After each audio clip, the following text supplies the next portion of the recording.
Bueno, mi nombre es Consuelo Albornoz, también acá está Lucía Alonso y somos parte del equipo de investigación del proyecto de estandarización de vivienda, la arquitectura, regulaciones y diseño estandarizado. Quizás estamos un poco cortos de tiempo como para poder ahondar y bueno, quizás un poco esa es mi labor, más que ahondar, hacer una pequeña presentación o una especie de overview de lo que es la investigación. Y quizás acá el principal interés es mostrar que nosotros hablamos de los estándares no solo desde cómo se hace un estándar, sino que nos interesa tanto la creación, ya sea de parte del Estado, de instituciones como corporaciones de vivienda, para luego poder entender una aplicación, o sea, cómo los estándares se transforman en reglas de juego para los arquitectos, para los constructores, para todo quien gestione vivienda, y quizás la parte que es más novedosa o quizás donde ahí la investigación también tiene un interés bastante relevante, que es la experiencia. Es cómo se vive al final ese estándar. Entonces, finalmente, esta división, que es un poco como yo lo hago funcionar en mi cabeza, quizás, pero quizás también ahí nos da ciertas luces de cómo funciona, que es esta etapa finalmente también nos arroja distintas metodologías. Entonces, en un principio está el análisis documental y la entrevista con personas encargadas de la creación, entrevista con arquitectos, con gestores, y luego encuesta, entrevista y home study con los habitantes. Entonces, yo ahora les voy a hablar un poco de esta parte de la creación, de los modelos, de cómo funciona quizás el sistema en los 6 países que estamos investigando, y luego Lucía más adelante va a hablar de la parte de experiencia. Entonces, en un principio voy a hacer un resumen, quizás bastante acotado, porque si no necesitaría un Ricardo Carvajal de cada país para poder explicar cómo funciona cada modelo. Y acá lo interesante es que tenemos principalmente un sistema, o sea, en todas estas partes, sistemas asociados a la subvención. Por ejemplo, en Inglaterra estamos hablando de un subsidio a la asociación de vivienda, es directo no a la persona, sino a la Housing Association, que es una figura que no es estatal, pero tampoco es privada, sino que es en cierto punto intermedia, la cual se encarga de entregar la vivienda. En el caso de Chile, en nuestro modelo es el subsidio a la propiedad, y creo que es el primer quiebre que a mí me hace respecto como a investigar en los otros países, que acá hablamos del sueño de la casa propia. Y eso en otros países no se da, como por ejemplo en China, que estamos hablando de un sistema público de alquiler. Después voy a poder dar un par de datos al respecto. En Países Bajos también, por ejemplo, es al alquiler de viviendas sociales. En el caso de Suiza aparecen unas cooperativas de vivienda privadas, y acá hay que entender que en el caso de Suiza, como economía de libre mercado, no hay lo que se conoce como vivienda social. No lo plantean así, sino que se plantea desde el privado.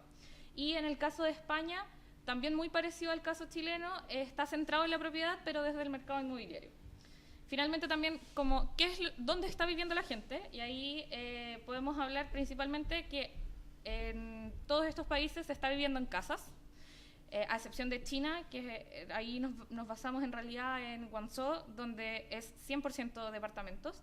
Y todos estos porcentajes empiezan a cambiar en el momento en que vamos a las capitales, por ejemplo, a las ciudades más pobladas. Ahí sí es departamento la tipología más utilizada.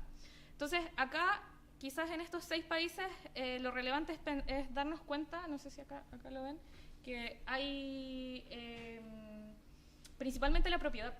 Por ejemplo, en España un 75% es de propiedad, en el caso de Chile es un 60%, en Inglaterra acá es una propiedad compartida. Entonces, lo que yo estoy tratando de acá de poder explicar son estos modelos y tratar de homologarlos, pero en realidad hay unos matices muy importantes en cuanto a qué es lo que significa propiedad en un país, a qué es lo que significa alquiler, a qué es lo que es un alquiler regulado, qué es lo que es un alquiler regulado, pero las viviendas son de privados, pero el Estado define cuál es el precio. Entonces acá hay una variedad muy grande, pero principalmente podemos darnos cuenta que sigue siendo relevante el concepto de la propiedad o de personas que viven en su propia casa, Luego tenemos alquiler, que el que está en naranjo es lo que es alquiler social, o sea, es el alquiler que el Estado define o las corporaciones de vivienda definen el precio. Y luego el alquiler regulado y el alquiler privado es cuando, como les decía, el dueño no es el Estado propiamente tal, sino que son privados, pero en el caso regulado se define el precio, se define una renta, y el alquiler privado quizás, en el caso de Chile, por ejemplo, tenemos más libres, y acá lo que podríamos decir como otro es un 15% de las personas en Chile viven en viviendas prestadas, en viviendas de otros familiares, que no responden ni a la propiedad ni al arrendo. Entonces, ahí empieza la pregunta, ¿qué es la vivienda asequible? ¿Qué es lo que como se define en cada país? Y como les decía, por ejemplo, en Inglaterra estamos hablando de una propiedad compartida, un alquiler social, y el alquiler social, claro, está destinado a grupos más vulnerables. En el caso chileno, la vivienda subsidiada es para la propiedad, y hay subsidios para el alquiler privado, pero son menores. Bueno, acá, más que entrar en cada uno de los modelos, lo interesante quizás es este dato que está acá al final de cada cuadrado, que es que del parque inmobiliario total, en el caso de Inglaterra, el alquiler social alcanza un 17%. En Chile ese dato no lo podemos tener como tal, porque más que saber cuántas viviendas son sociales, lo que sabemos es cuántos chilenos accedieron a un subsidio para pagar su casa. Y ese 34,7% es tanto para gente que pagó completamente o que después también utilizó un crédito. Mientras que, por ejemplo, en China, el 92% del parque completo es alquiler público. En Suiza, el 7,1% son estas cooperativas, pero es alquiler en cooperativas privadas porque, como les decía antes, no existe un sector de alquiler público. En el caso de los Países Bajos, es un 30% de vivienda asequible, y es uno de los países que más vivienda asequible entrega en Europa. Mientras que España es precisamente uno de los más pequeños, en el cual entrega solamente un 3% del parque inmobiliario es de alquiler público. Finalmente acá también la pregunta es, ya, sabemos cómo es esa vivienda, ¿quién la entrega? Y como les decía, en Inglaterra es las asociaciones de vivienda, las autoridades locales, que empiezan ahí quizás a entrar como esta figura quizás más de lo que nosotros conoceríamos como municipalidad. Y también en este caso tienen que cumplir con ciertos requisitos para poder entregar esa vivienda. En el caso de Chile tenemos las inmobiliarias, los constructores, las oficinas de arquitectura que a través de los subsidios entregan la vivienda, pero no es directamente el Estado. En China es la Oficina de Seguridad de Vivienda de Guangzhou. En Suiza, si bien hay cooperativas y asociaciones de vivienda, tienen que ser sin ánimos de lucro. Y lo que es interesante en el caso suizo es que también ellos pueden participar del sector privado, y en la medida en que esos ingresos, o sea, ellos también manejan esos ingresos hacia el sector público de vivienda. En los Países Bajos, corporaciones non-profit, entidades privadas también pueden ofrecer viviendas asequibles, y en el caso de España, promotores de viviendas, fundaciones, cooperativas, agencias públicas locales. Ahí depende ya de cada localidad cómo entregan la vivienda y cuáles son los requisitos que ellos plantean para quien quien pueda acceder a ella. El sistema de financiamiento de la vivienda tiende a ser principalmente la subvención. Hay préstamo, por ejemplo, para la vivienda propia. En el caso de Inglaterra, las mismas housing associations pueden, como les decía, tener participación en el sector privado, por lo tanto, con eso también financian la vivienda social o asequible. En el caso chileno, la subvención es estatal, la asignación es a la persona concreta. Como les decía, en Suiza no existen subvenciones directas, sino que se les da préstamos a las constructoras o a las cooperativas, mejor dicho, para que puedan construir la vivienda. Y finalmente, que acá, bueno, esto, como les decía, en general, está asociada a la subvención, y que ahí la subvención nos tira al tiro como el tema de la estandarización, que más adelante voy a llegar a eso. Y acá, para quienes la vivienda asequible, hay dos máximas, que es que en todos los países es para los grupos más vulnerables. Ahora, la definición de eso puede ser el 40%, el 60%, la definición de personas que en este momento no tienen un techo.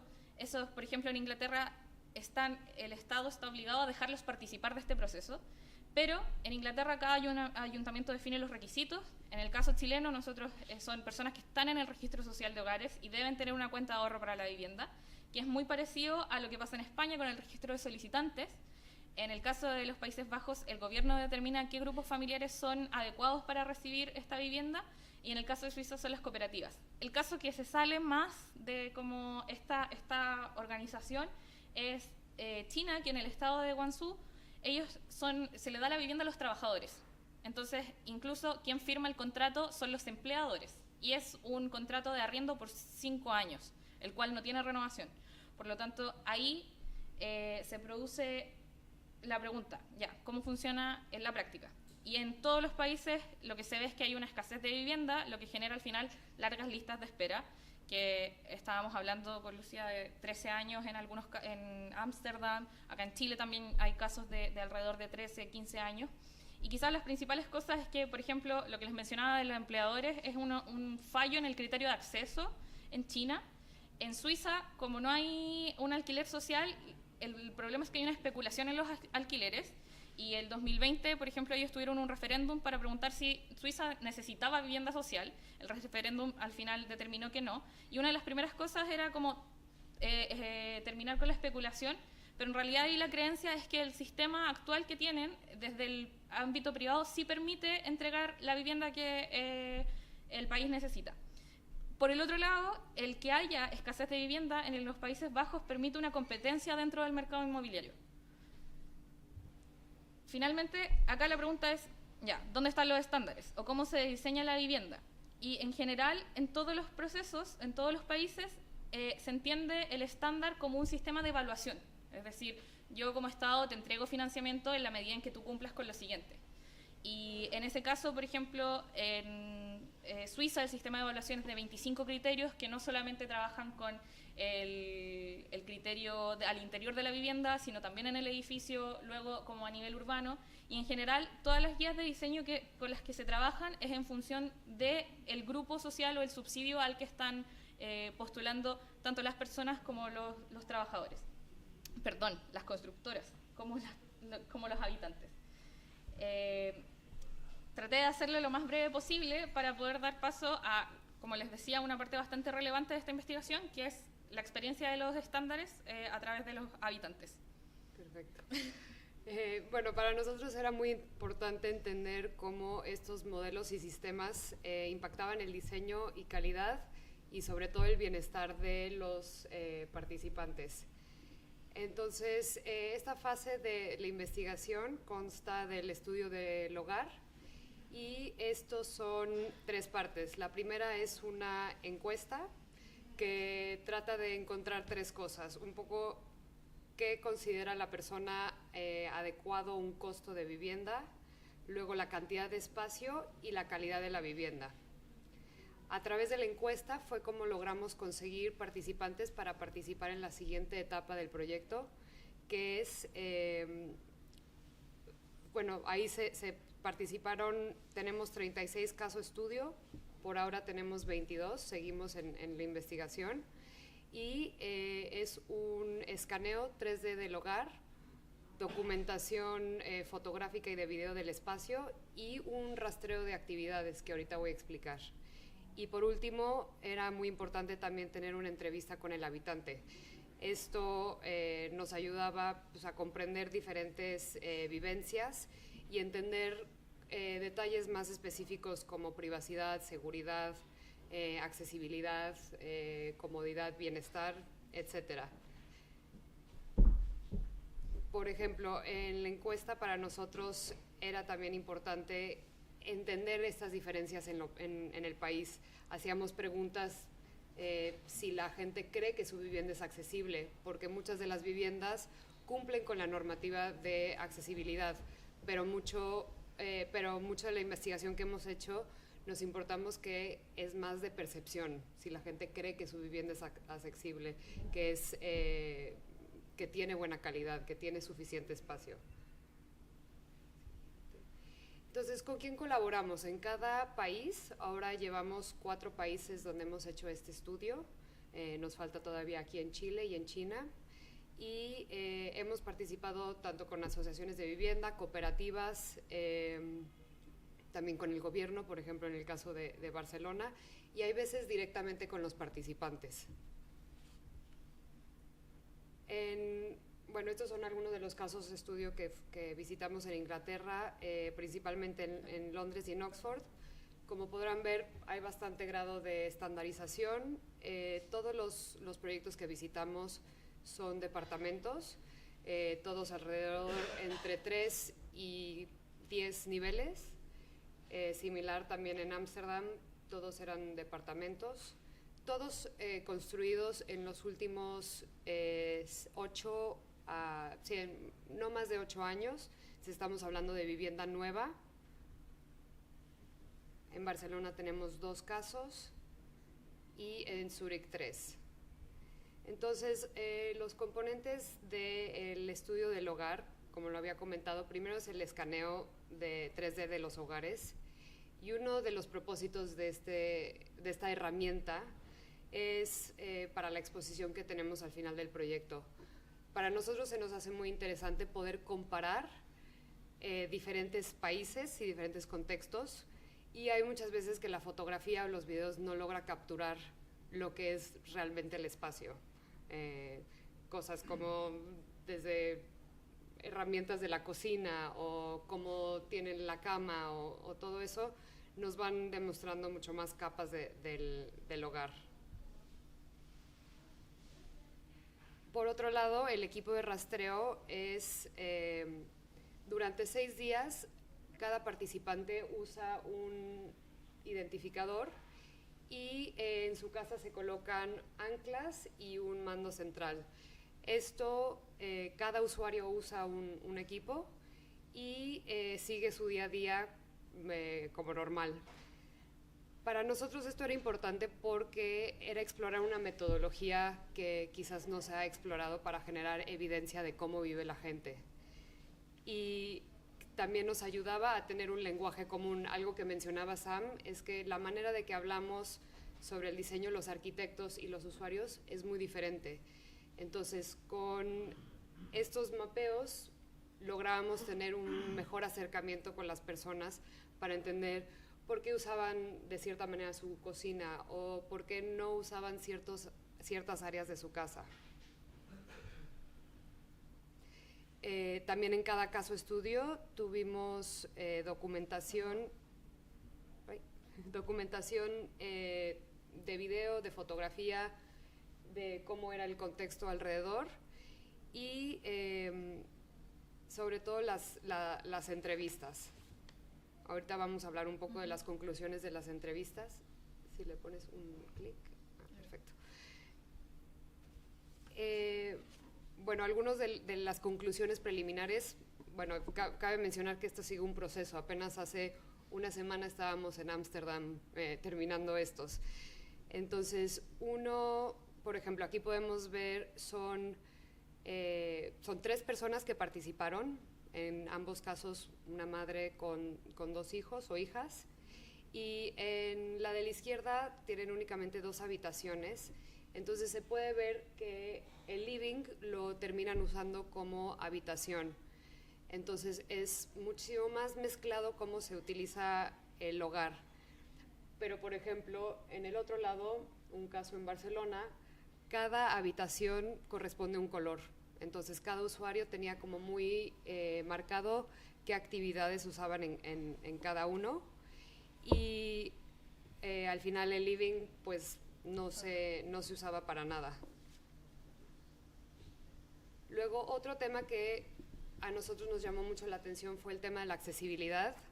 Y, por ejemplo, en el caso de la izquierda en Londres, es una persona con movilidad limitada y su silla de ruedas no podía entrar a todas las áreas de la casa. Entonces, a pesar de que la normativa sí permite que pueda entrar una persona con silla de ruedas, cuando metía él su mobiliario ya no se podía mover. Entonces, ¿qué pasaba? Al final, su vida era únicamente en el sofá de su living y tenía pues mucha limitación de qué áreas de la casa podía usar. El otro lado, un señor ciego pudo adaptar su casa bastante bien a sus necesidades. Él quitó todas las puertas de las habitaciones y cada uno también logró adaptar su cocina para sus necesidades. El de la izquierda, por ejemplo, tiene una silla como de oficina que le permite subir y bajar, porque cuando está en silla de ruedas no logra alcanzar para cocinar. Entonces eso es algo que los estándares todavía no han contemplado muy bien, el tema de las alturas en las cocinas, en el caso inglés. En Ámsterdam, por ejemplo, a pesar de que él renta, logró modificar su cocina para quitar todos los muebles, la estantería de arriba, para que no se pegara en la cabeza, por ejemplo, cuando abre los muebles. Algo que comentaba Sam es, por ejemplo, los cambios que puede hacer la gente en la vivienda de alquiler en Londres. En Londres hay muchas limitantes. En Ámsterdam, por ejemplo, la renta es de por vida. Entonces, ¿qué hacen? Les entregan el piso, únicamente el concreto, y las paredes no muy terminadas. Entonces, estos 3 pisos son en el mismo edificio y, como podrán ver, son completamente diferentes en cuanto a acabados. Uno tiene parquet, otros ponían loseta, y tienen permitidos hacer estos cambios. En el caso, por ejemplo, de Barcelona, que la renta es mínimo 5 años, la gente sí puede hacer cambios, pero claro, le tiene que avisar al IMSOL qué cambios son. En este caso, ellos querían vidrio esmerilado en las ventanas para tener más privacidad y también poner aire acondicionado. A pesar de que los arquitectos contemplaron todo el tema de sustentabilidad, ellos sentían que el confort no lo brindaba, al menos de que pusieran aire acondicionado. En Zúrich y en el caso de Londres viene todo terminado tal como se puede habitar. Solo que en el caso de Zúrich la gente estaba pues muy contenta con los acabados de su casa. En Londres la gente se quejaba mucho de la calidad. Otra cosa que observamos es la estandarización en temas como la cocina, los baños, incluso los buzones de correo. Aquí cada uno es un proyecto distinto. Por ejemplo, en Zúrich se terminan usando casi las mismas cocinas, a pesar de que son cooperativas diferentes. En Barcelona igual. Entonces sí podemos ver, aunque hay cosas que son bastante contextuales, hay muchas cosas que sí están estandarizadas.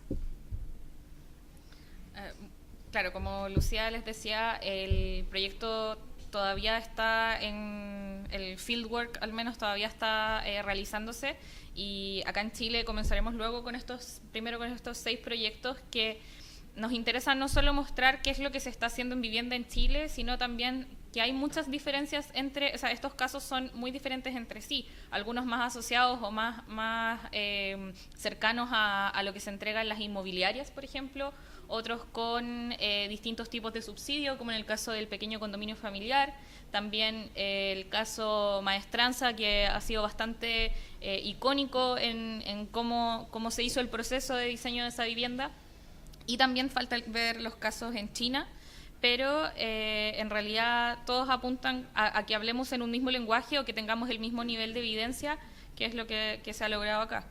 Sí, creo que la intención es poder nada más seguir generando más perspectivas, entender que las vivencias pues, son muy subjetivas, y pues estamos muy emocionados de comenzar la investigación también aquí en Chile. Muchas gracias. Gracias.